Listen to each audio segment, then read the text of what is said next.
चलिए भाई, एक काम करा जाए। एक कुछ देर पहले आप नीचे स्क्रीन पे फ्लैश देख रहे थे, श्रीराम फाइनेंस के एक लार्ज ट्रेड की तैयारी हो रही है। यतिन जुड़ेंगे, उनसे जानेंगे वो सीएनबीसी आवाज की एक्सक्लूसिव क्या है।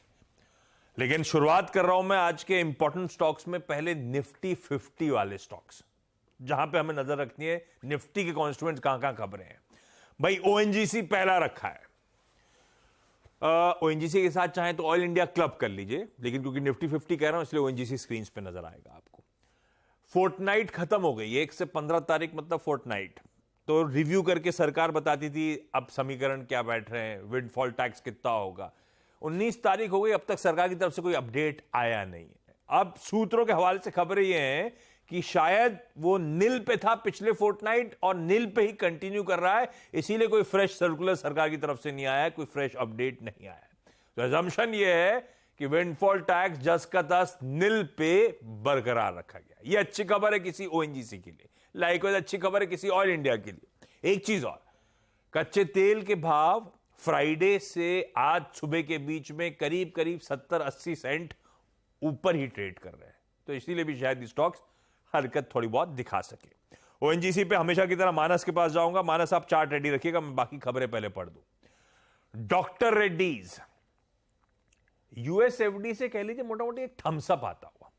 2 इंस्पेक्शंस थे इनकी। जो बोलाराम एपीआई मैन्युफैक्चरिंग फैसिलिटी है उसके गुड मैन्युफैक्चरिंग प्रैक्टिसेस जीएमपी का इंस्पेक्शन यूएसएफडी ने करा। उस इंस्पेक्शन में जीरो ऑब्जर्वेशन मतलब कोई आपत्ति नहीं है यूएसएफडी को उस प्लांट से। आसान शब्दों में क्लीन चिट मिल गया है, ये पहली खबर। दूसरा प्लांट जो इंस्पेक्ट किया गया यूएसएफडी द्वारा वो था Srikakulam formulation manufacturing facility. Inspect मतलब बहुत पहले हुआ था, अभी की कहानी नहीं है। जून होगा, उससे पहले मई में इंस्पेक्शंस हुए थे, अब अपडेट सामने आ रहे हैं। तो जो श्रीकाकुलम की मैन्युफैक्चरिंग फैसिलिटी है उसमें एक एस्टैब्लिशमेंट इंस्पेक्शन रिपोर्ट आई, पर वो वॉलंटरी एक्शन इंडिकेटेड है। बेसिकली समझाता हूं, 4 आपत्तियां सामने आई, पर वो आपत्तियां इतनी बड़ी नहीं थी कि यूएसएफडीए कुछ पे गाज गिराए। तो काम जस का तस चलेगा, कंपनी वॉलंटरीली उन दिक्कतों, उन ऑब्जर्वेशन, आपत्तियों को दूर करेगी। तो बेसिकली उस प्लांट के लिए भी ग्रीन चिट है, लेकिन इनको वो कुछ इफ्स एंड बट्स ठीक नट बोल्ट टेस्टने पड़ेंगे बेसिकली। डीआरएल लेकिन वो स्टॉक है जो ताबड़तोड़ तेजी में है। सचिन, इसका चार्ट रेडी रखिएगा। Doctor Reddy's laboratories. आइए तीसरा निफ्टी का स्टॉक, लार्सन एंड टूब्रो। इसके लिए अपडेट आ रहा है, वो जो हाई स्पीड रेल प्रोजेक्ट की तैयारी हो रही है मुंबई अहमदाबाद, जो बुलेट ट्रेन कह लीजिए, उसमें 135.45 किलोमीटर, 135-136 किलोमीटर कंस्ट्रक्ट करने के लिए एलएनटी को L1 मिला है। पैकेज C3 है जिसके लिए लोएस्ट बिडर के तौर पे सामने आए। कुल मिलाकर 508 किलोमीटर बनना है, 135 इनके पास गया है, और बिड की कॉस्ट इनकी थी 15,697 करोड़ रुपीस। तो इनकी कैटेगरी मेरे ख्याल से एक मेगा ऑर्डर 10,000 के ऊपर कहते हैं ये, तो इनके लिए वो मेगा ऑर्डर आता हुआ लार्सन एंड टूब्रो के लिए। लार्सन एंड टूब्रो, बहेती साहब चार्ट बताइए। बहेती साहब, पहले आप ही के पास आ जाता हूं। लार्सन एंड टूब्रो, अच्छी खबर, लगातार खबरों का तांता, और capital goods as a space सबसे शायद स्वीट स्पॉट पे। आशीष जी, चार्ट स्ट्रक्चर काफी अच्छा है इसका। एक फ्लैग पैटर्न बन रहा है जिस हिसाब से पिछले 4-5 दिनों से कंसोलिडेट कर रहा है। मुझे लगता है कि 2380 का एक ब्रेकआउट आने के बाद इसमें वापस से एक बड़ा मूव देखने मिल सकता है, और ऑल टाइम हाई वापस जो कि 2420 का लेवल है वो वापस इसमें आता हुआ देखने मिल सकता है। खरीदारी की सलाह है, जो इसमें स्टॉप लॉस मेंटेन करना है वो 2340 का एक एस्टिमेट मेंटेन करे, और 2480 का फर्स्ट टारगेट एंड 2380 का फर्स्ट टारगेट, 2420 के सेकंड टारगेट के लिए इसमें पोजीशन बनाई जा सकती है। अच्छा, डॉक्टर रेड्डीज बहुत इंटरेस्टिंग है आशीष, क्योंकि इसका चार्ट अगर आप देखेंगे तो इसका 3 महीने का चार्ट देखिए आप। ये इसने ऑल टाइम हाई लगाया था मेरे ख्याल से अप्रैल में ऑल टाइम हाई लगाया था इसने, करीब करीब 5,000 के करीब। फिर वो एक वर्टिकल डिक्लाइन आई थी, वर्टिकल डिक्लाइन, और ये स्टॉक को ले गई थी ऑलमोस्ट डबल बॉटम पर, वहां से वर्टिकल रैली वापस, और फिर हम ऑलमोस्ट ऑल टाइम हाई के करीब। तो बहुत ही वॉलेटाइल स्टॉक, लेकिन हाँ हाई से काफी करीब। सचिन, चार्ट देखा होगा आपने डॉक्टर रेड्डीज का, कोई ट्रेड यहाँ पर? अनुज, आई थिंक 5,000 का जो हाई बनाया था वो एक 52 वीक हाई है, एंड जैसे आपने बताया वहां से काफी बड़ा वर्टिकल ड्रॉप अभी आया था। बट अभी भी मुझे लग रहा है कि जिस तरीके से इसका वीकली स्ट्रक्चर शेप अप हो रहा है, प्लस जिस तरीके से अनवाइंडिंग हुई थी पिछले हफ्ते में, मुझे लग रहा है 5,000 का जो एक हर्डल है वो काफी कॉन्फिडेंटली ये पार कर देगा एंड लगभग अराउंड 5180 के आसपास के स्विंग्स बन सकते हैं। तो मुझे लग रहा है यहाँ पर अभी भी खरीदारी करने के ही मौके ढूंढने। पिछले 2 दिनों में एक वर्टिकल राइज जरूर आई है 4700 का, जैसे इसने एक हर्डल ब्रेक किया था उसके बाद लगातार यहाँ पर 250 पॉइंट्स की एक रैली वर्टिकल हुई है। तो मुझे लग रहा है थोड़ा सा यहाँ पर स्टॉप लॉसेस को थोड़ा सा टाइट रखना पड़ेगा। मुझे लग रहा है ऑन क्लोजिंग बेसिस जब तक 4860 नीचे टूटता नहीं है, आई थिंक तब तक ये पर्टिकुलर मोमेंटम बरकरार रहना चाहिए। एंड प्लस 5005 का जैसी लेवल निकल जाता है फ्यूचर्स में, तो मुझे लग रहा है ये रैली और भी जोर पकड़ेगी एंड लगभग अराउंड 5180 के आसपास के स्विंग्स भी कंफर्टेबली नजर आ सकते हैं। तो जरूर यहाँ पर खरीदारी करनी है 4860 के क्लोजिंग बेसिस के स्टॉप लॉस के साथ एंड एक पोजिशनल टारगेट ध्यान में रखना है 5180 का। गजब के मूव्स एंजॉय कर रहा है, खबर अच्छी है। बाय ऑन डिप्स की स्ट्रैटेजी, खरीदारी करने का मन स्टॉक में बनाया जा सकता है। अच्छा, मैं मानस के पास ओएनजीसी के लिए जाऊं, एक मैं निफ्टी 50 का स्टॉक भूल गया था, मारुति सुजुकी को रडार पर रखिएगा। दरअसल नई इन्विक्टो एमपीवी यानी मल्टीपर्पस व्हीकल जो बड़ी गाड़ियां होती हैं वो लॉन्च होनी है 5 जुलाई को, लेकिन आज से उसकी बुकिंग विंडो खुल रही है। अब ध्यान रखिए, ये मेरे ख्याल से कहा यह जा रहा है भारतीय बाजारों में मारुति के स्टेबल में अब तक की सबसे एक्सपेंसिव कार मॉडल होगा।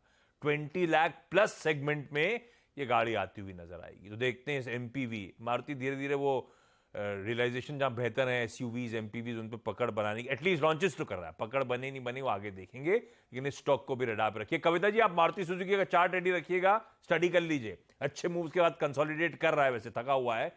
मानस ओएनजीसी क्या करना है? आशीष जी, पिछले हफ्ते वेंसडे को ओएनजीसी ने एक प्राइस ब्रेकआउट दिया था, लेकिन वो पिछले 2 दिनों में कंसोलिडेट होने लगा। 20 डे और 50 डे मूविंग एवरेज पे स्टॉक रेजिस्टेंस फेस करने लगा। लेकिन ट्रेंड पॉजिटिव है, इसमें कोई डाउट नहीं है। तो अगर आपके पास लॉन्ग पोजीशन है तो 100 डे मूविंग एवरेज जो कि 155 है उसके नीचे स्टॉप लॉस लगा के आप बने रहिए।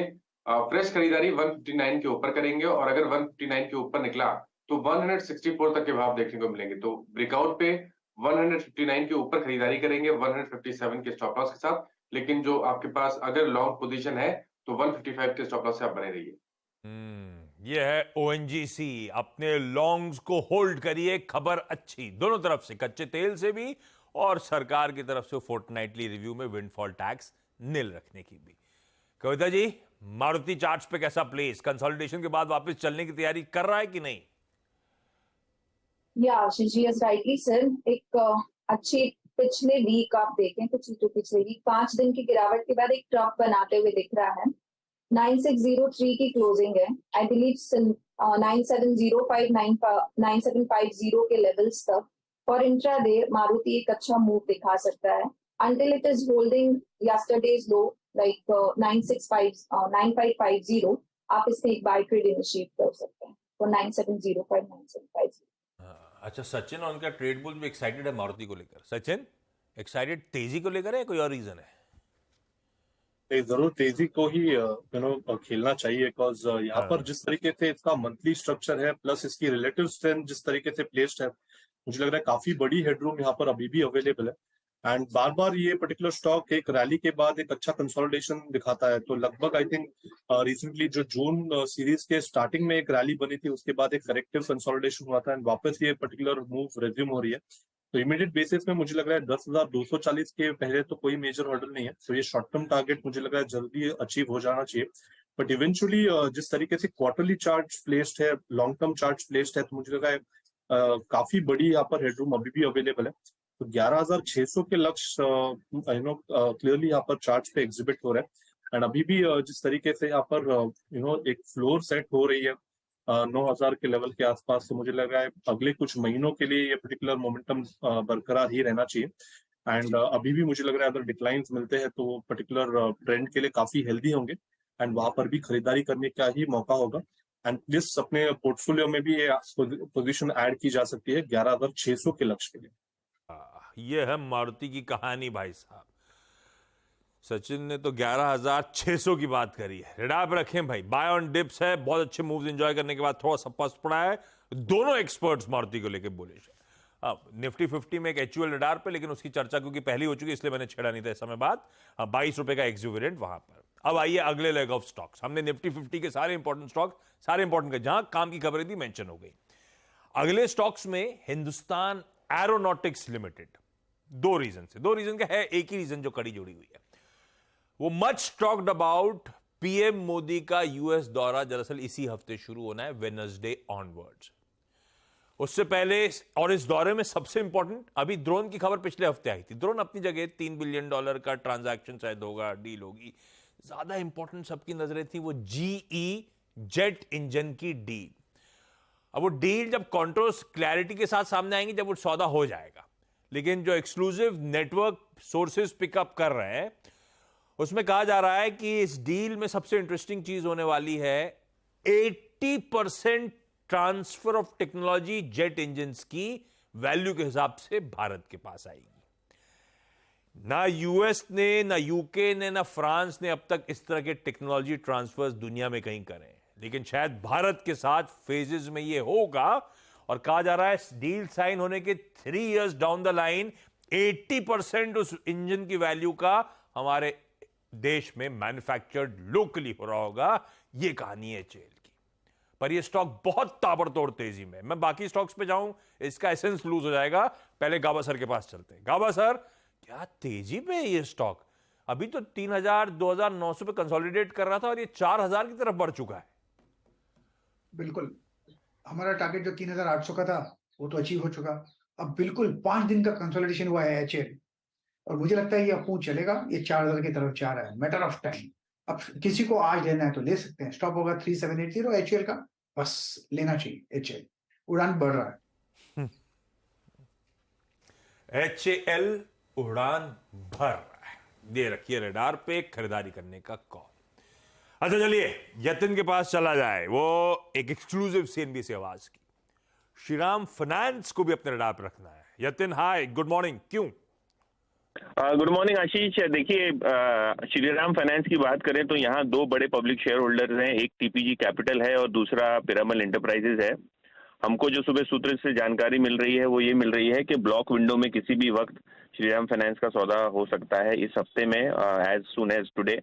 और अगर हम बात करें टीपीजी की तो ये बेचने वाले हैं अपना हिस्सा करीब 2.5% से थोड़ा ज्यादा, 2.65% टू बी प्रिसाइज, ये इनकी हिस्सेदारी है श्रीराम फाइनेंस में। और लगभग 99 लाख शेयर्स हैं इनके पास। तो ये 99 लाख शेयर्स की जो डील है वो आज गिर सकती है। और कहीं ना कहीं अगर हम ट्रांजैक्शन वैल्यू की बात करें तो लगभग 1400 करोड़ का ये डील आपको एक्सचेंजेस पे होता हुआ दिखाई दे सकता है। ऑब्वियसली बाजार ये भी जो है वो आंकेगा कि पिरामल एंटरप्राइजेस कभी श्रीराम फाइनेंस के शेयर्स बेचेगा, लेकिन अभी तो ये लग रहा है कि टीपीजी कैपिटल ने अपना मन बना लिया है श्रीराम फाइनेंस के शेयर्स बेचने के लिए ब्लॉक डील के जरिए। और ये हो सकता है आज ही हो जाए सौदा। बिल्कुल बिल्कुल। ओके, ये देखिए एक्सक्लूसिव यतिन की तरफ से आती हुई। रखिए श्रीराम फाइनेंस को अपने रडार पे। मयूरेश, हो सकता है दबाव में एक लार्ज ट्रेड हो रहा होगा। ये है वैसे स्टॉक लंबे अरसे से दायरे में कंसोलिडेट करता हुआ, गिरावट में आप बायर हो या नहीं हो fundamentally? I think numbers have been quite reasonable और ये काफी कुछ रीसेट कर रहे हैं अपना बिजनेस। सो आई थिंक जो डिसबर्समेंट ग्रोथ रही थी पिछले तिमाही में, I think it's picking up steam right now.